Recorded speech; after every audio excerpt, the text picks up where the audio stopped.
மதுரை விராதனூரில் நாம் தமிழர் கட்சியின் உழவர் பாசறை சார்பில் ஆடு மாடுகளின் மாநாடு நடைபெற்று வருகிறது. இதுகுறித்த மேலும் விவரங்களை செய்தியாளர் ராஜ்குமார் வழங்க கேட்கலாம். ராஜ்குமார், வணக்கம். மேலும் விவரங்களை சொல்லுங்க. மதுரை விராதனூர்ல நாம் தமிழர் கட்சி உழவர் பாசறை சார்பில் மேய்ச்சல் நிலம் எங்கள் உரிமை என்னும் ஆடு மாடுகளின் மாநாடு நாம் தமிழர் கட்சியினுடைய ஒருங்கிணைப்பாளர் சீமான் தலைமையில நடைபெற உள்ளது.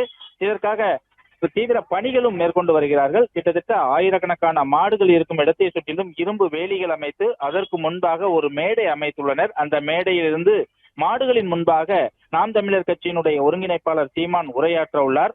இதற்கான அனைத்து ஏற்பாடுகளும் தீவிரமாக அந்த கட்சியினுடைய தொண்டர்களும் செய்து வருகிறார்கள். அதாவது இயற்கை விவசாயம் சார்ந்த உபத்தொழில்கள், ஆடு மாடுகள் வளர்ப்பு, கோழிகள் வளர்ப்பு, பானை, தென்னைகள் போன்ற தற்சார்பு வாழ்வியல் குறித்து நாம் தமிழர் கட்சியினுடைய ஒருங்கிணைப்பாளர் சீமான் தொடர்ந்து பேசி வருகிறார். இந்த சூழ்நிலையில் தான் வனத்துறை கட்டுப்பாட்டில் இருக்கக்கூடிய காடுகளில் ஆடு மாடுகளை மேய்க்க தடை விதிக்கப்பட்டிருக்கிறது.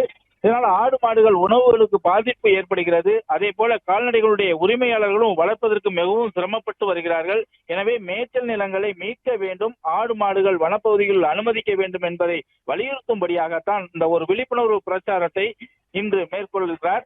அதற்காக ஆடு மாடுகளின் குறைகளை கேட்டறிந்து அரசிடம் சொல்லப்படும் என்பதன் படியாக இந்த மாநாட்டினை நடத்த திட்டமிட்டு அதற்கான ஏற்பாடுகள் தான் தற்போது நடைபெற்று வருகிறது.